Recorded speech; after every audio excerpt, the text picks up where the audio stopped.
What up, though? It's Lady Vet with Bmf Season 3, Episode 6 review. Casualties of War. Mitch is still expanding BMF, and Terry returned to Detroit to welcome his new bundle of joy. Apparently, LaWanda was having contractions, but the baby waited for the first part of the episode. So let's get to it. There were several losses last episode, but at the top were the youth. Kevin in Detroit and Lil Milton in Atlanta. Meech attended Lil Milton's funeral, offering condolences and respect. Remy spoke highly of Lil Milt, while his day one Claude and Lil Milt's dad looked on. Meech paid his respects and continued on his path. Meech wanted the top spot, but he also wanted an alliance where everyone got paid, and he wanted it to come with peace. Back in Detroit, Terry and Bryant were at the same gravesite, but for different families. Bryant came to say goodbye to his son Kevin, while Terry was with Diesel's family. Mitch approached Remy, who called him bossy, but Mitch simply wanted to express his heartfelt condolences. At least that's how he started. Then he said that it was a shame that someone so young had to die. But all that Remy could see was red when he saw Meech. I guess it's understandable since Meech pounced on Remy at the club on sight, and Meech owed Remy. Bryant held it together as best as he could have at Kevin's funeral. Jen was there for support, and Kevin's mom was speechless. Well, he held it together until he spotted Terry across the way. On the opposite side of the cemetery, Terry, Sterl, and the crew were paying respect to Diesel. Bryant came yelling that his kid should not be in the ground as he approached Terry. Terry apologized for Bryant's loss, but Bryant was so upset that he shoved Terry in the open grave and kicked dirt upon him. Terry's guys stood still versus retaliating, and Bryant returned to his funeral. Terry decided at that time that he wanted to end these types of casualties of war. Unfortunately, Terry must have forgotten that it's a part of the game. Terry's crew looked down at Terry as if it was his funeral. Meech retreated from the cemetery to Duffy's place where the Detroit members had gotten together for the memory of their loss. They shared kind words for Rip. Meech invited the crew to his crib for dinner, then told Duffy about his run-in with Remy and Claude at Lil Milt's funeral. Duffy didn't understand why Meech was there in the first place. Then Meech broke it down so that he could understand his logic. Meech wanted to invade Remy's crew from the inside, targeting Claude to lead the way. After Terry got out of the grave, he and Meech talked about the results of the casualties and its effects. As usual, Meech tried to enlighten Terry about being a leader versus a follower. Meech spoke about building morale among the crew and creating an environment where they would want to follow their leader. The tender D Terry is still in training. Terry had a lot to think about. Coupled with LaWanda dealing with contractions, Terry was thinking about his children, peace among his enemies, and trying to be a better leader. So Terry's first stop was to dead the beef with Henry. Meech needed time to think also, but that was interrupted when he got home. He was met by his neighbor, Miss Watson, with a lot of talk about homeowners association. She went on and on about Meech's yard requirements when he stopped her and asked about what she's got going on at her place while her husband was away. She paused temporarily. Then Ms. Watson's actions made Meech think of why the HOA was started in the first place, like how communities were redlined and separated by race. The last thing on Meech's mind was his lawn and the nosy neighbor, Miss Watson. The last thing that Charles wanted was to think about losing Lucille to Maurice. Charles reminded Lucille about their sexy night, and as he showed affection, Nicole came into the kitchen and asked if they were getting back together. While Charles smiled, Lucille answered that no getting back together. Charles was just saying good morning. Charles stopped smiling. Nicole left, and Charles asked Lucille what's up with that because he thought that they were good. Lucille explained that she didn't want to feel like a hypocrite since Pastor Fleming asked her for assistance. Charles is convinced that the best man has already won. Terry and Hoop went to see Henry at the gambling spot. Terry made it clear that he didn't want beef, just peace, but Henry wasn't feeling the same way, and when she stated her position, she almost stabbed Terry's foot. During all this talk, the disloyal Des looked out of sorts. All in all, Henry told Terry that she had not wiped him out because she wanted to break BMF in slow motion. Like everyone else, Remy's having a bad day as well. He's in Techwood sorting food for the people when Claude comes in. Remy tells him that he will die for his beliefs and that Claude seems as if he is buying into Meech's idea of an alliance. Claude reminded Remy that they have already lost soldiers to Glock and the MKs and that they were weakened by the Glock attack. Claude had a problem getting through to Remy, so he told Remy that if he can't talk alliance, then lead, Remy, lead. Jen and Bryant were at the station when their superior came in, asking how could things end up the way they are, with Kobe dead at the shootout at Jen's house. Bryant and Jen claimed not to know anything. The chief fired Bryant and suspended Jen. Jen now knows that Henry is not a man, but Jen is on her own and unsure of what her next move is. Terry's so spooked by everything that's been going on. While in bed with Markeisha, he dreamed of a love-making session where she had been shot in the back while on top of him. She asked Terry to talk to her about what's going on in his head. He talked about Henry, and she talked about Henry's dad, Blaze. Markeisha told Terry to go over Henry's head and talk to her father. Markeisha wanted she and Terry to be his priority and focus on them, as if Terry didn't have enough to think about. Mitch's head was full of business ideas and what's needed for the expansion. His table was full also with the main crew, still reeling from dealing with loss. Mitch appreciated everyone and talked about what's ahead. They needed more soldiers, plain and simple, for the expansion to work. He tasked Tina and Duffy to assist in growing the crew and getting them ready to get down with them. Mitch expressed that every day is a day for a celebration, so after dinner, they were to hit the club.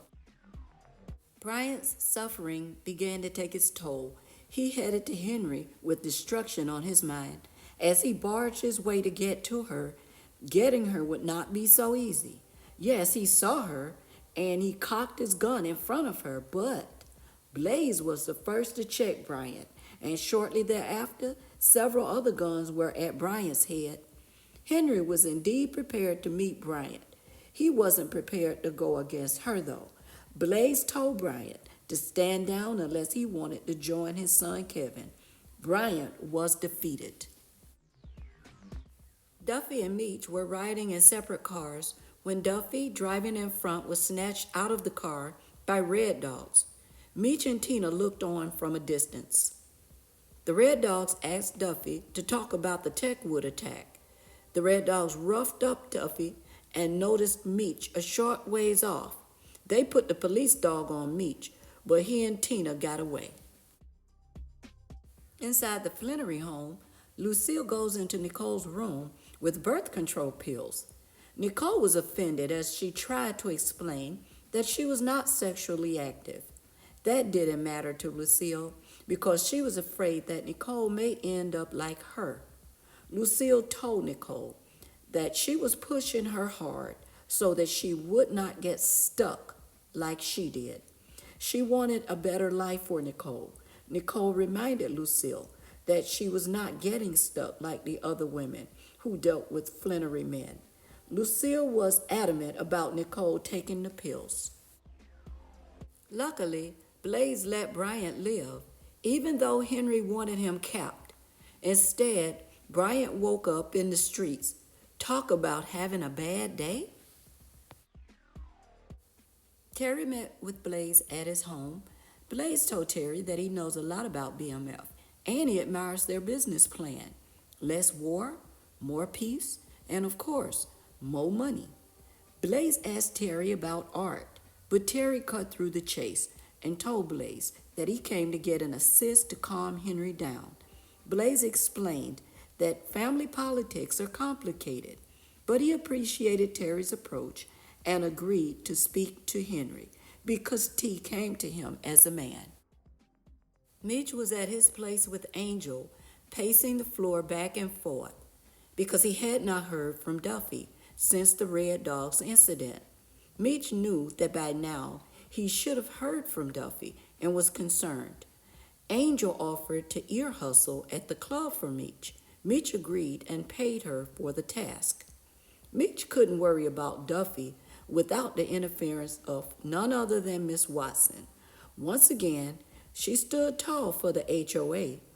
Angel came outside with Meech. Then Miss Watson told Meech that they live in a respectable neighborhood and handed Meech a copy of the rules. Don't you love it when your neighbors are more vested in you and your home than their own spot?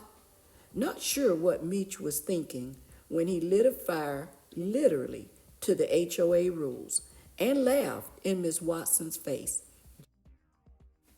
Terry's got Hoop training the new guys for counting and organizing BMF stacks. Hoop seemed to not have patience with the new guys and gave them a hard time. Terry entered the room to find Hoop complaining instead of training. Terry explained that Worm and Spider are Wanda's cousins and they are loyal, so that Hoop should just concentrate on teaching. Terry pulled Diz aside to let him know that Blaze may help them out and they needed more laundering space. Diz said that he might have a burger joint for what's needed. Terry's feeling real leader-like, so he expressed appreciation to his crew and he handed out Pistons jackets to go along with tickets to the game. I guess Big Brother Meech got into Terry's ear for a change. Meech was at the Busy Bee restaurant for a takeout when none other than Claude came in and told Meech that he didn't come to start anything, but wanted to approach him the way he approached Remy. Claude has accepted that Remy is losing, so he asked Meech about the game plan. Meech told him that everyone will eat and that they are partners, not competitors. Then Meech reminded Claude that they owe him for robbing him, but if he handled business, his slate will be wiped clean. Claude spoke kindness about Remy and their past and how they got together, but Meech didn't want to hear that. Meech told Claude that Lil Milton died and Remy has got to go, period. Claude is beginning to see things Meech's way, so they agreed to circle back. Now on the political front, Blaze has the who's who in a room, and he tells Henry that her stupidity cost them a cop. So Blaze had two things for Henry.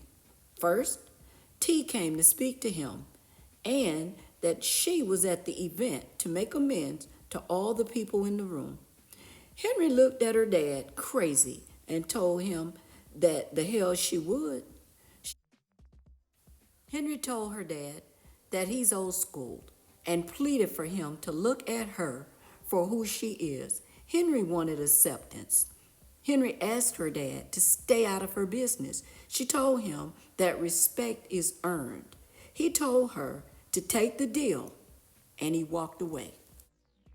Now Henry's cousin has her thinking when he asked Henry if she peeped the way that Des and T looked at each other when he came to talk to her. Charles observed Lucille dressed to go out and asked her where was she going.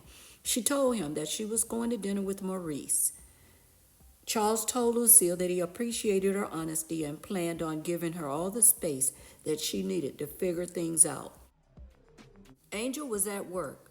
She rode the lap of the judge in a private room. From the looks of things, Angel held back from Meech. I guess Angel was specializing in ear hustling about Greenie and anyone else she needed to know about. Jen felt awful about everything and wanted to talk to her dad. Jen believed that she had lost everything, but her dad encouraged her to deal with the hard times to get better. Duffy came to Meech's place pretty roughed up, talking about the Red Dog's freedom to operate at will, doing whatever they wanted to do and no one stopping them. Angel came home to tell Meech what she knows. She told Meech that Greenie got arrested and snitched on him, so now the GBI is looking for Meech, and they impaneled a grand jury secretly. Then Last came to Meech to say that they wanted him to testify against Meech on a murder case. So Meech knows that he has to go dark.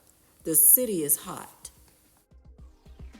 With heat all over the city, Meech met with the crew to tell them to prepare for how the DA, the Red Dogs, the GBI, or anything else may come their way. Dilla got leads for Tina on Ty's old lawyers. Meech will put them on retainer for all legal matters so that they can call them and they'll tell them how to move. As for Meech, he's going to work out of St. Louis with Jay Pusha for a while.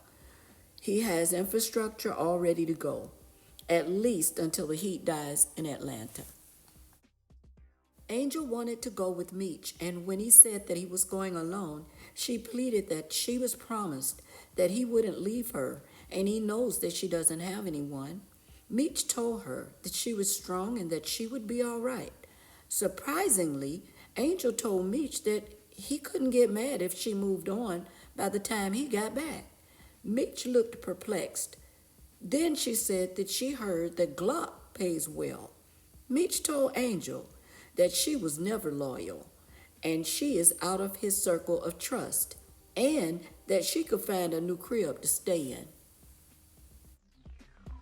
Markeisha and Terry were out riding when she was talking about them planning a romantic vacation, just the two of them. Did she just forget that Terry is about to be a dad again?